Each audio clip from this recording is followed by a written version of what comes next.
Well, it is 12:02 p.m., so I would like to welcome all of you to this, the 10th presentation in our Fall 2020 Sustainability Research and Practice Seminar. My name is Brad Flam. I'm the Director of the Office of Sustainability, and I'd like to thank all of you for joining us on behalf of our office and on behalf of the offices of Research and Sponsored Programs, the Sustainability Council's Scholarly and Creative Activities Committee, and the Office for Digital Learning and Innovation, all of which have co-sponsored this series with us and helped us make it the success it is. We have two more presentations in this semester, next week and the following week. One of our attendees today is going to finish off the series on the 18th. So Dr. Walt Kressler, we're looking forward to your presentation.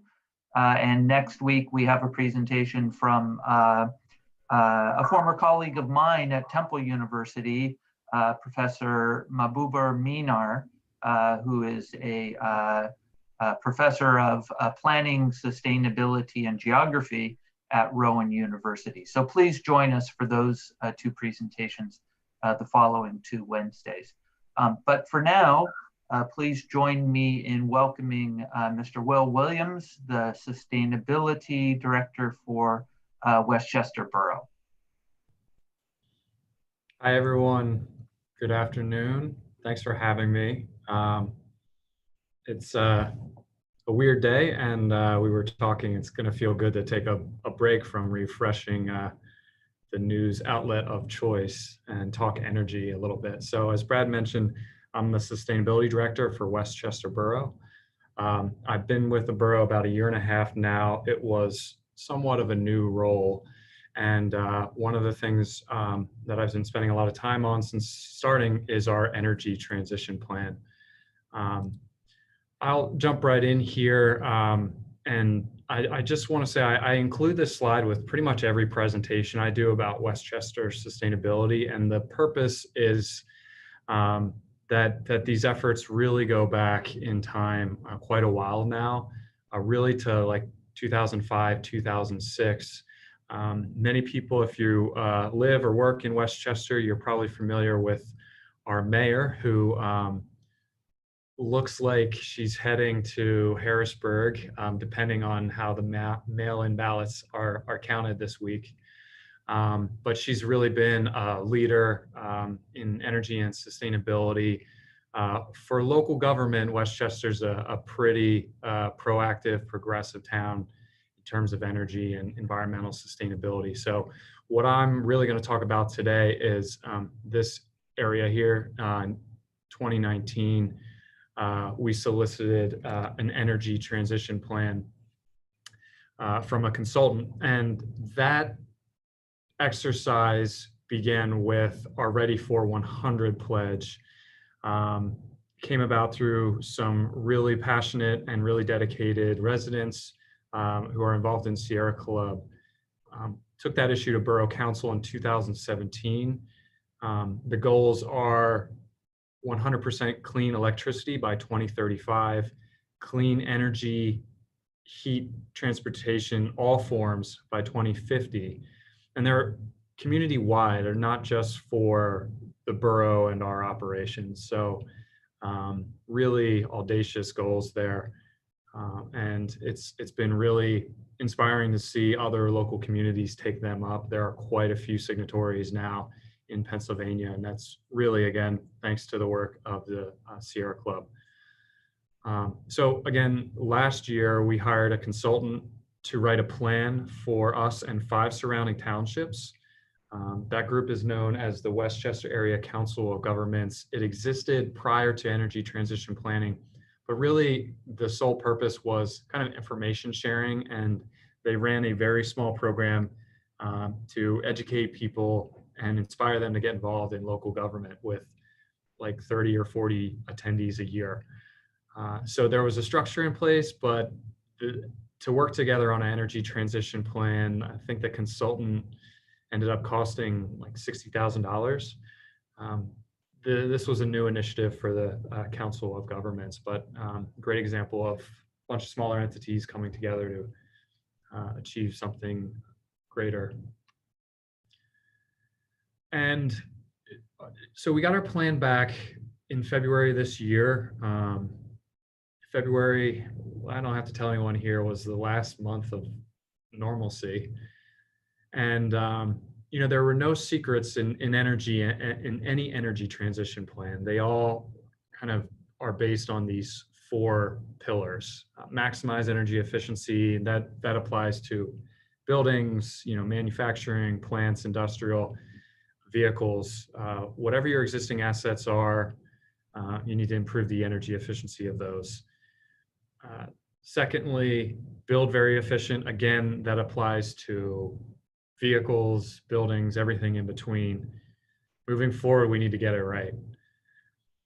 Third is electrify everything. So if we're going to be powered by clean energy, we really need that to be primarily electricity.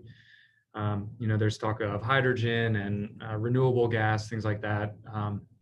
I don't really see a huge future for either of those. The great bulk of the transition is going to happen by electrifying things that previously ran on gasoline or natural gas or oil. And lastly, buy renewable. That really means power all of those electric things with clean energy. The plan included, the consultant provided a lot of useful information about how energy is currently used in our community. To summarize, it's basically 40% transportation, 40% commercial and industrial buildings, and the rest is residential buildings. I honestly was surprised by how small residential is compared to the other uses. And I guess commercial and industrial surprised me how large that is. Be interesting to see how that shifts. If COVID-19 is a semi-permanent thing, which it appears it will be at this time, I can't tell you how many people I've talked to who said their companies where they work are shifting to different models and eliminating commercial spaces. So it's really interesting to see how that will play out over the next few years. But on the right here, you'll see those 3 sectors and the fuels that go into those sectors. The big takeaway for me here is on transportation, really shouldn't surprise me, but gasoline and diesel and some other alternative fuels make up basically 99% of our current fuel makeup. So,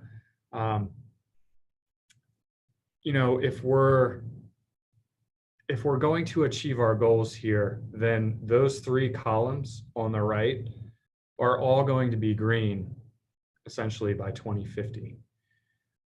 Again, transportation is the biggest sector that in need of disruption. A little more background information there. On the left is, so going back to getting rid, zooming back out from where we're not seeing sectors, but just total energy use. On the left is how that energy use is fueled, what fuel types. And on the right is a breakout of electricity. So again, not to discourage anyone, but we're talking about this little sliver of renewables on the right side, basically expanding to be 100% of the larger pie chart on the left. Again, really, really audacious goals. So what I want to talk about next is sort of the 3 most applicable sectors to us, reasons for optimism, and where the biggest challenges are. I think the biggest cause for optimism is transportation. I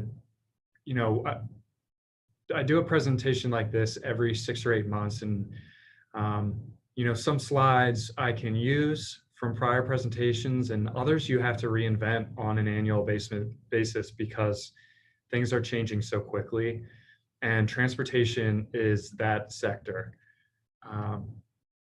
In August or September, I believe, Kelley Blue Book announced, every year they announce the average new vehicle prices. In September this year, the average, and this is for consumers, not for business vehicles or fleets or anything like this, but this year the average new vehicle price hit $38,635. That's significant because you can get a new Tesla 3 for less than that. So a new Tesla 3 is less than the new average consumer vehicle. And if you consider what a Tesla 3 is comparable to in terms of a vehicle, it's really more like a $70,000 or $80,000 car. It's being sold for $38,000. Tesla is just, obviously they're the innovator in this field, but that's just an example of how rapidly the pricing of vehicles is changing. Now, also keep in mind that regardless of what kind of electric vehicle it is, right now your fuel costs are 50 to 75% less than gasoline. That 50 to 75% depends on if you're charging at home and paying maybe 12, 13 cents a kilowatt hour, or you're piggybacking on a commercial or government rate where they're maybe paying 7 and 8, 9 cents a kilowatt hour. The other thing that always strikes me about this slide is look at how even electricity prices have been. This slide goes back 10 years now versus the volatility in gasoline. It really bodes well for the future of electricity. Now, also according to AAA, you're going to pay about 26% less to maintain an EV than an internal combustion engine vehicle. I imagine those savings vary a lot depending on the brand. And I'm not sure if this is, plug-in hybrids or just strictly EVs, but I know an EV is going to have significantly lower costs than an internal combustion engine. And lastly, EVs are totally badass now. On the right is a new Tesla Cybertruck. I think they're going to hit the streets early next year. And on the left was what an EV looked like 15 years ago. Now, keep in mind, we're 15 years away from our transportation goal. So taken together, we know that if you're buying a new car, on average right now, you're spending more than a Tesla 3, which is a superior car. You're paying twice as much to fuel it. You're paying significantly more to maintain it. I haven't touched on depreciation.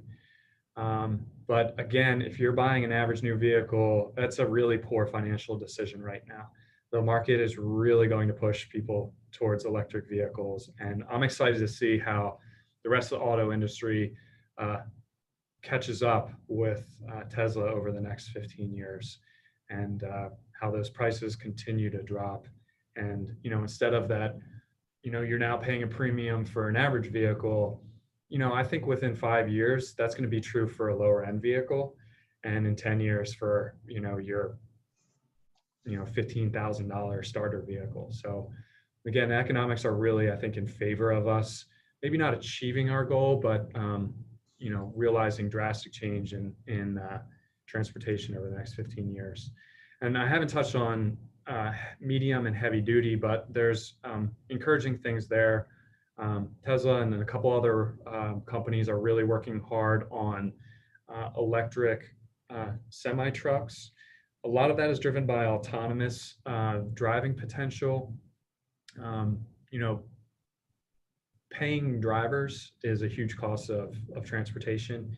And also, truck drivers are limited how many hours they can run. I think it's a state law. In Pennsylvania, it's something like 11 or 12 hours a day. If you have a self-driving car or a self-driving truck, you can probably get a lot more hours per day.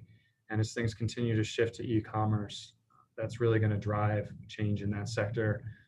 Electric trash vehicles are on the streets being tested in New York City.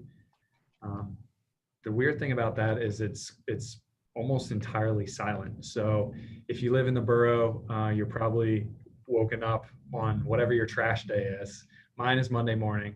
Every Monday morning, my trash truck wakes me up, and every time I think about what a world with silent trash trucks would be like, and I'm looking forward to it. Amazon also made waves by announcing they're buying 100,000 electric vans from a startup in Ohio called Rivian.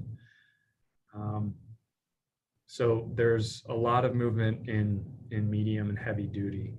And again, taken together, I'm really excited about the sort of clean energy transition or transition to electric vehicles. I think that's going to be the most obtainable part of our plan. And I'll touch on, the importance of powering them with clean energy. But, coming back to Westchester Borough, what is our role here? We are, one of the things our plan really identified was, local government is kind of limited in a lot of ways. People's views of local government is, pick up the trash, have a operating sewer system, and not much else. Borough's a little different, being sort of an urban area, but our goals here are to help that transition occur by building public charging infrastructure. And also we want to lead the way by electrifying our own fleet. We have 4 or 5 plug-in hybrids now that are used by staff. I envision electrifying our fleet of parking enforcement vehicles next, which are 4 or 5 vehicles. Really great application for EVs. They don't ever leave the borough. They drive about 15 or 20 miles a day. They're not used 24 hours a day. It's a really great application for EVs. So moving on to residential and small commercial buildings, I'm kind of gonna skip industrial as a sector. It's not really applicable in the borough. And that's another sector where I think incentives are aligned, right? If you're in any kind of manufacturing or plant or light industrial, electricity or energy is a huge expense. So people are really motivated to conserve and buy the cheapest forms of energy they can, which I'll also touch on later. But in terms of residential and commercial buildings, again, maximize energy efficiency of existing buildings. Anything new needs to be very efficient.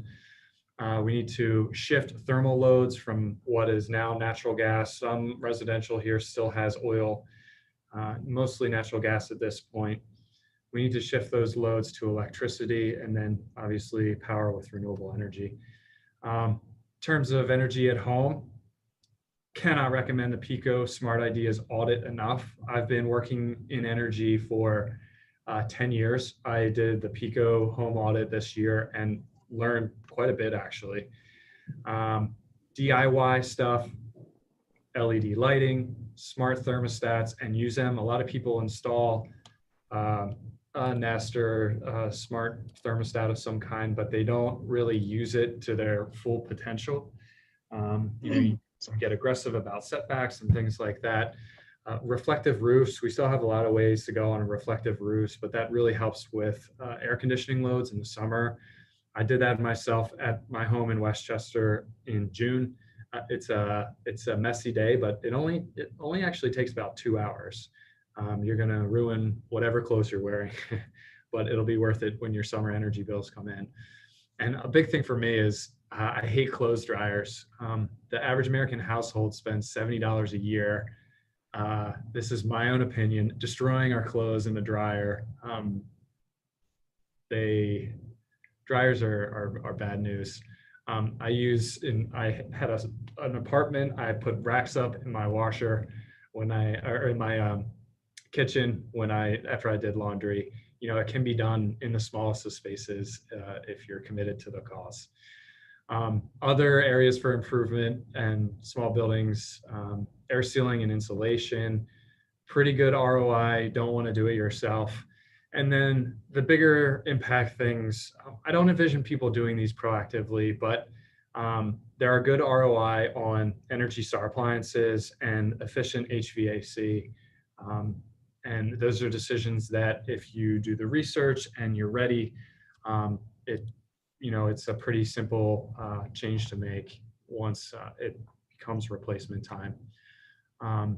our report was very bullish on heat pumps, both for heating and air conditioning and hot water.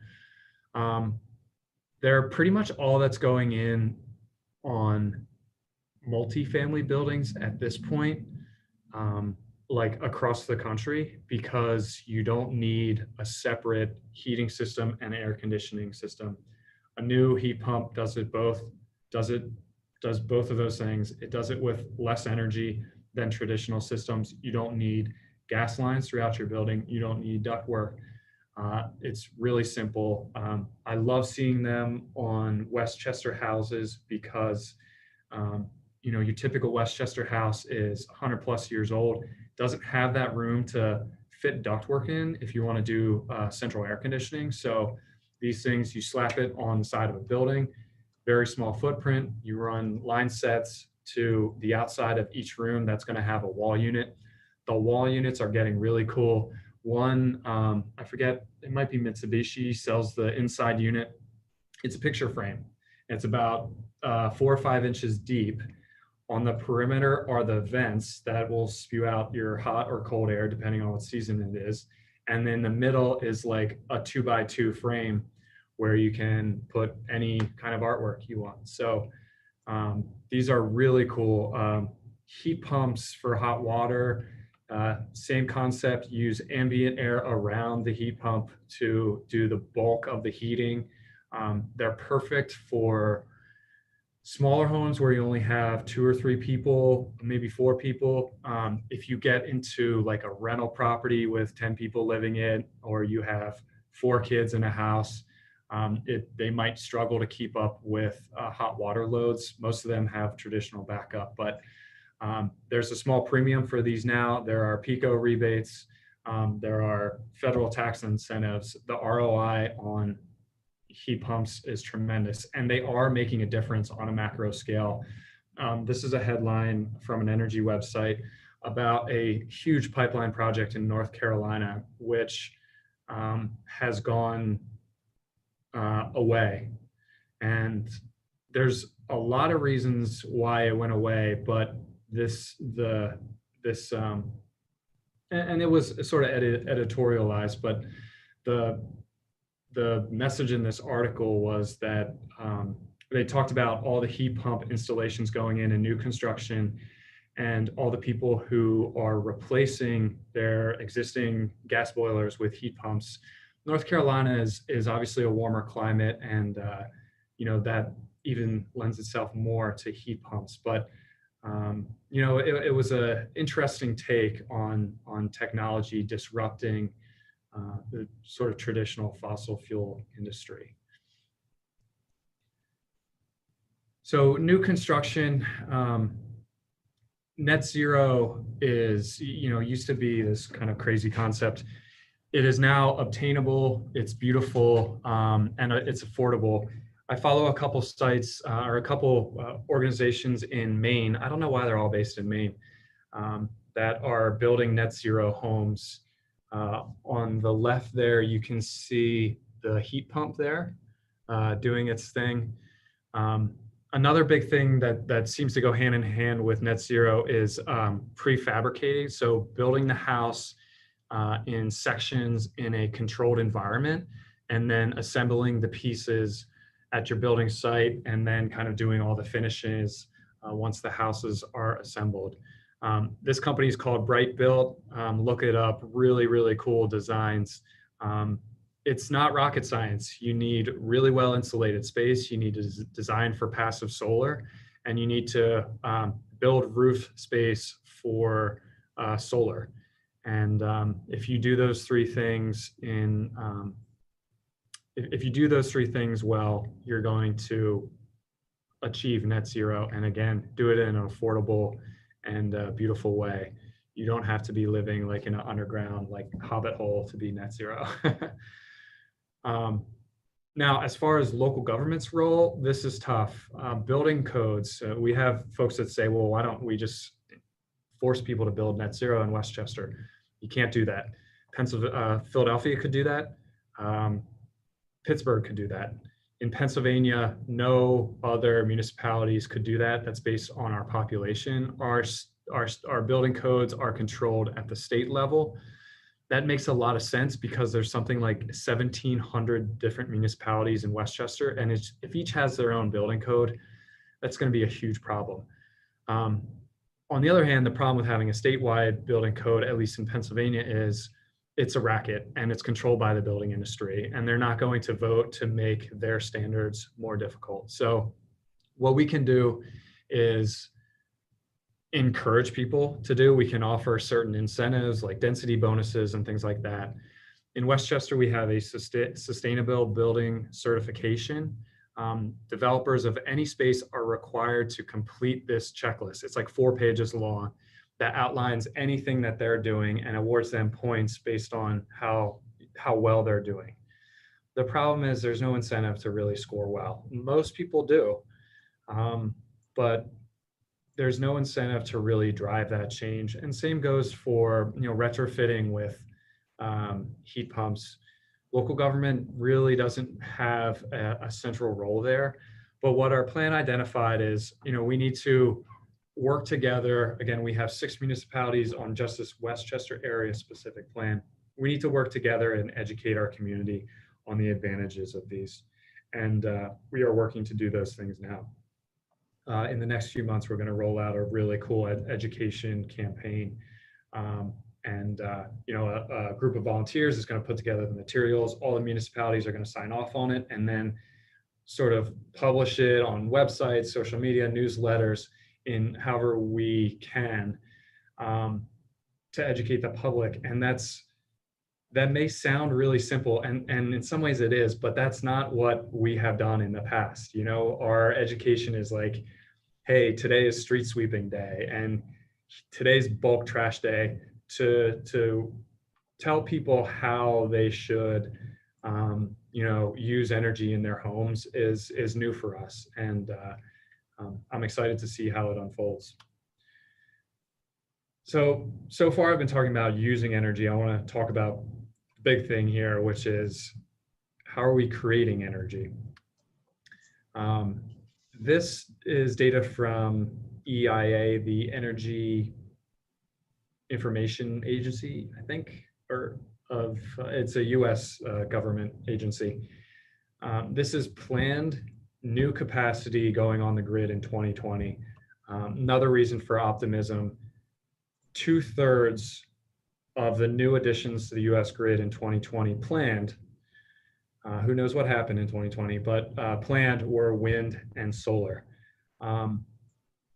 This is really, really encouraging.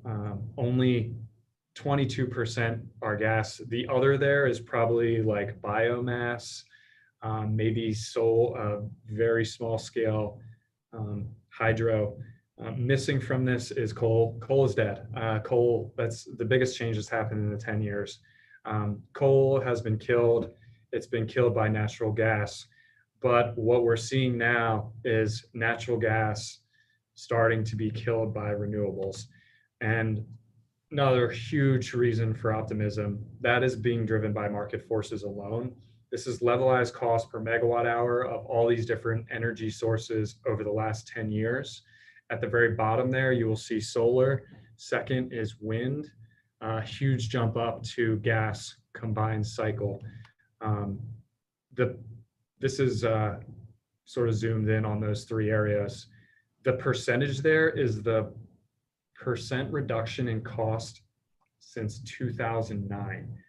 So solar's come down 89% in terms of cost, wind 70%, gas has come down 32%, but again, I think that's the $56 there.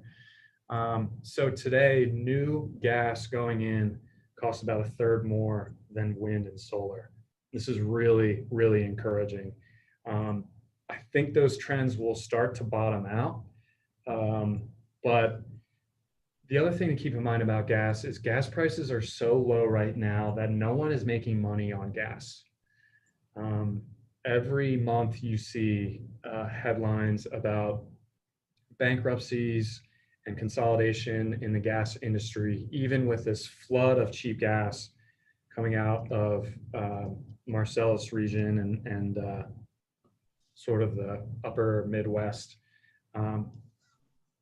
it's not profitable. It's in the long term, it's not a profitable business. So the future of the gas industry is very uncertain.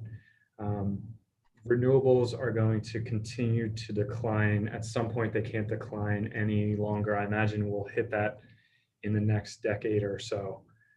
But this bodes really well for us achieving our goals. So getting back to, how do we play a role in this? Last month, we released RFI, a request for information, for clean energy procurement for government operations of Westchester Borough and the 5 surrounding townships that are participating in our Westchester area project. It's a great example, again, of collaboration by smaller entities, because this is too complicated for us to all figure out on our own. We need to work together on this stuff. I'm hoping if this goes well, the RFI the responses are due in 2 weeks, actually less than that. We hope to have a bunch of interested entities and promising pricing. If we do, we're going to proceed with a full RFP for that clean energy procurement in the first quarter of next year. What that would likely result in is a virtual power purchase agreement where we agree to buy this amount of megawatt hours. Third-party entity agrees to put a new clean energy resource on the regional grid that will produce the same amount of energy for us. That if this is not successful, it will be not because the concept, the time hasn't come, but because even 6 municipalities working together are too small to make the numbers work. And it has to be cost competitive to move forward, even with our clean energy goals. The progressiveness of this new community, it has to make financial sense. That was true before COVID. It is true, even more true now. Our budget for 2021 has shrank about 10% or $8 million based on, we think we're going to have lesser revenue. And we have slashed $8 million in expenses to try to balance that budget. And even if we have, a small price premium on this, it's probably not going to progress, at least in that COVID era. Maybe a couple of years further, we can try it again. But I think what is more likely to happen is if the price is not competitive, then we'll step back and say, we need to bring more entities into the tent. Because we know that other groups, Penn State, Philadelphia, SEPTA, have done this, and it would save them money it would save us money based on the pricing we got. The problem is they're a much larger demand than we are. We need that economy of scale through demand. So I think what would happen is we would take a step back and say, who are the other local municipalities to get involved, school district, maybe Westchester University, who is interested in these goals, wants to be a part of this, who can join our group buying initiative and help get that price down. We should have good information on that by Thanksgiving. So while that is all very promising, I do want to touch on one more issue, which is, remember what I said about, we're still going to be pulling energy from the grid. And if we're successful in this, we're going to have a third-party energy entity put that energy on the grid elsewhere, but we're not actually using it. That's great now because the net impact is going to be powering our operations with clean energy. But if more and more people do this, we're going to hit this point where it can't be done anymore. We are decades away from that, but it's going to eventually happen. Renewables do have a huge intermittency problem that needs to be addressed. There are two kinds of intermittencies. One is smaller and smaller of a problem every day. That is daily intermittency. So on the left here is solar output from the Borough 70 kilowatt solar array, which is on top of Chestnut Street Garage. These are 3 days from last week. We have a really lousy day, October 29th. We had a decent day, October 30th. We had a really good day on Halloween. even on a good solar day, you get what's called the duck curve, which is on the right, where you have this load overnight. Sun comes up, solar starts feeding into the grid, the demand really dips, and then the sun goes down, everyone gets home from work, they're cooking dinner, all this energy is used in the evening hours. The slide on the right is data, I think it's from the state of California.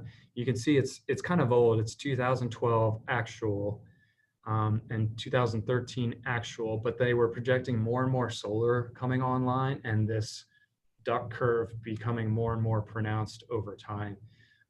As solar, propagates more and more areas, we're going to continue to see this problem in more areas. The good news here is energy storage can it can greatly alleviate, if not solve, this problem. That's based on today's lithium ion battery pricing. Lithium ion is in no way a perfect environmental solution. It's still expensive. It's filthy to produce. There's a lot of, it's produced in a lot of areas with other issues.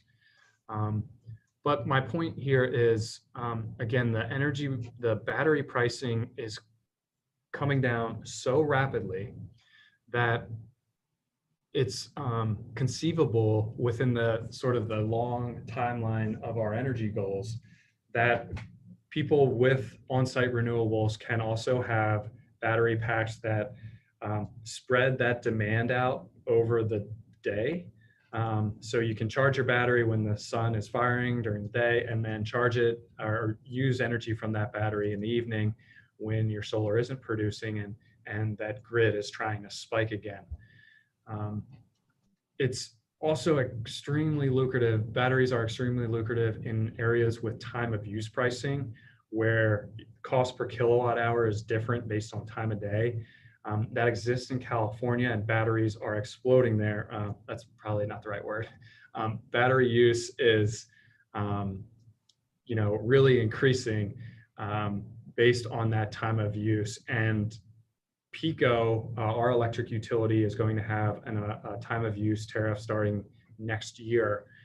I forget what the multipliers are, but suffice to say, like peak demand, which is that afternoon and evening, the head of the duck there, is the price per kilowatt hour for people involved in time of use rate is going to be 6.5 times what it's going to be the rest of the day.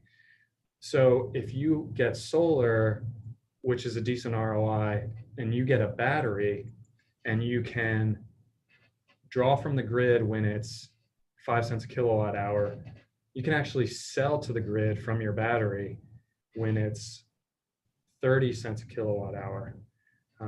All of a sudden you have this little power plant in your basement or a garage, which is helping you pay your electric bill. That's today's technology. So I'm really excited to see how energy storage continues to evolve and prices continue to fall. The other bigger intermittency issue is obviously seasonal. On the left, this is the average monthly production from our solar array in Westchester. That's kilowatt hours. On the right is energy use from my home in total kBTUs. That's 1,000 British thermal units. Totally different units here on these slides. But my point is, in this area, our energy use in the winter is 5 or 6 times what it is in the other months. Meanwhile, our solar is 5 or 6 times less productive in the winter months. So this is a big issue we have to solve in the next 30 years if we're going to meet these energy goals. A couple things that will help. Efficiency, heat pumps I've talked about. On-site solar can help. It's really going to, again, your on-site solar is going to have a bigger impact in the summer. So it's going to help bring down your overall energy usage, but it's not really going to help with seasonal demand. We need other solutions here. Offshore wind is very promising. New York, Rhode Island, Massachusetts, Jersey, coastal states, I don't need to name them all. they're all working on offshore wind. I saw one opinion about clean energy future, and it was basically offshore wind has to kill natural gas in terms of pricing.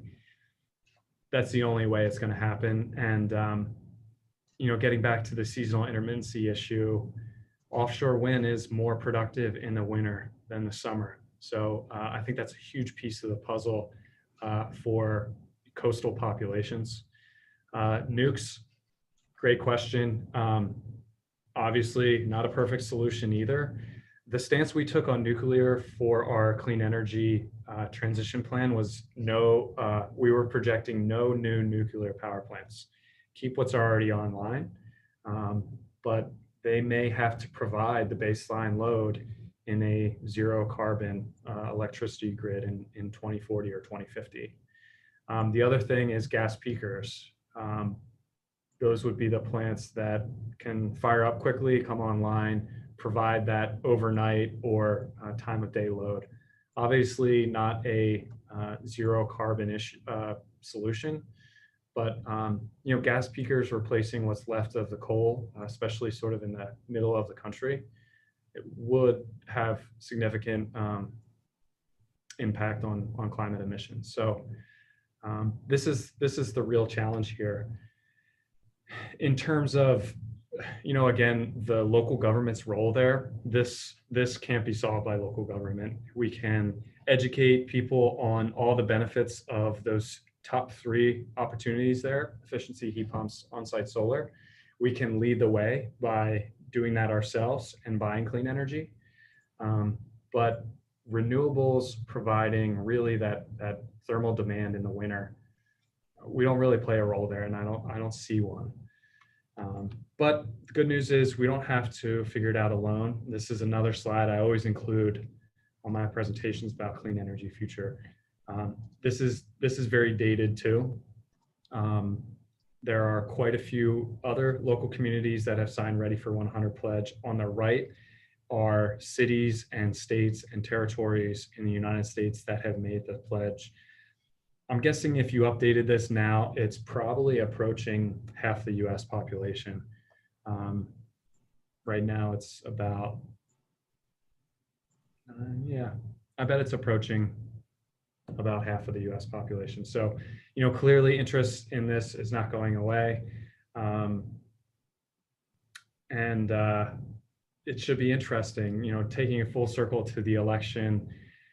It's interesting.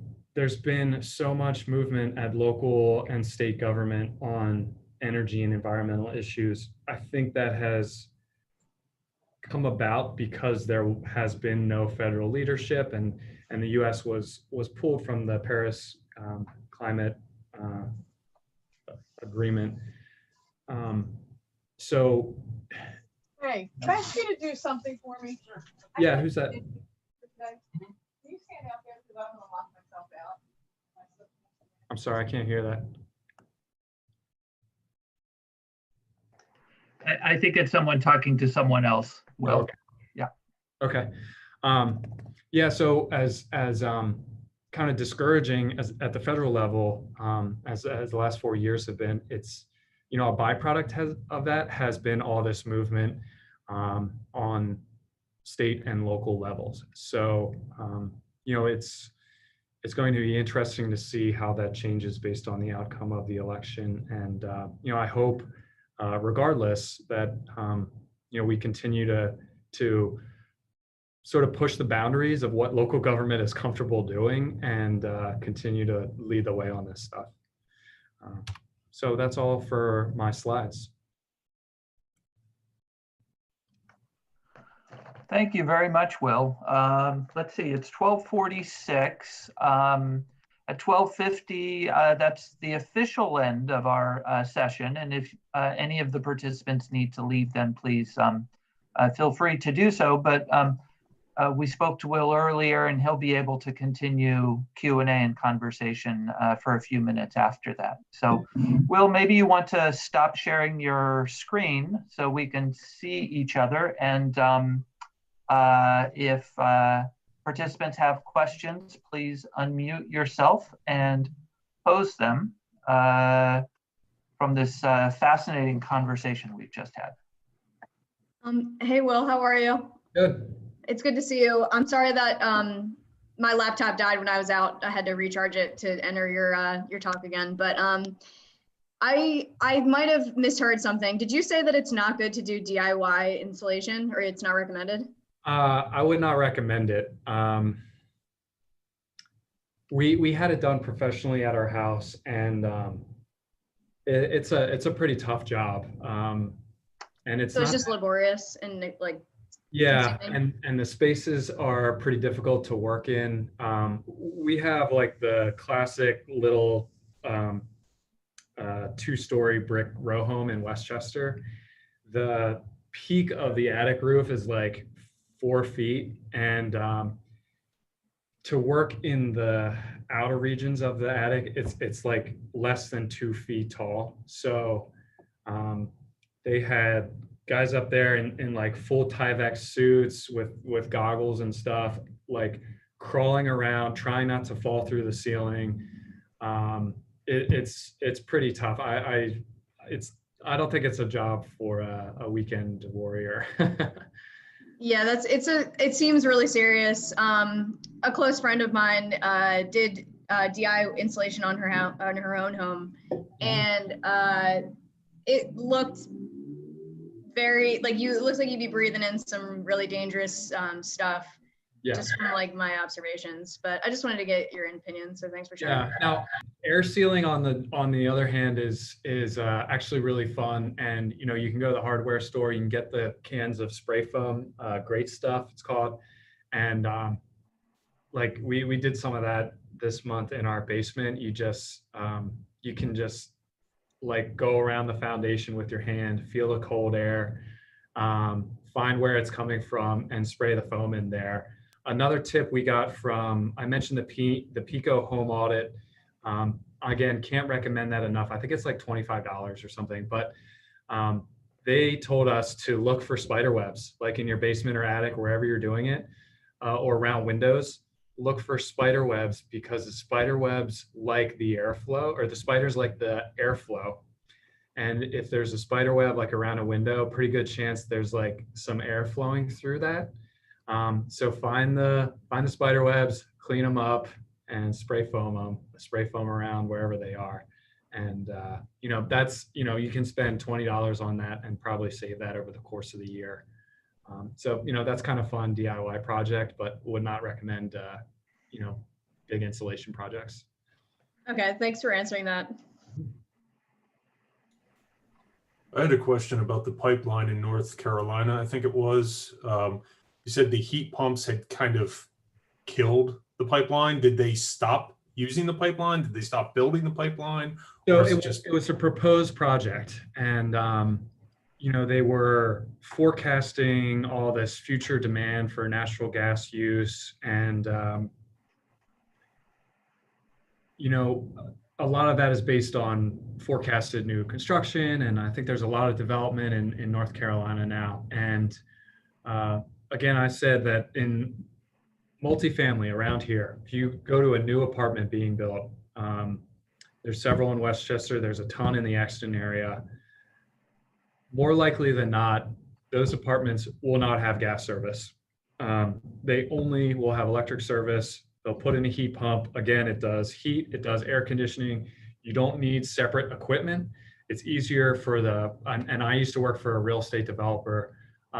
It's easier to maintain because you only have that one unit. It's cheaper to install. There's no internal stuff. It's all external. You don't have gas lines running through the building. I mean, think about the cost of running gas lines to a 100-unit apartment building.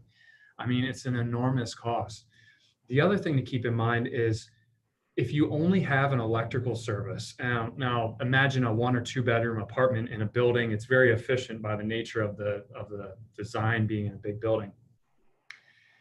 Look at your Pico bill. If you have gas service, you're paying $12 or $13 a month in a customer fee to have gas, not based on your usage. It's a flat fee.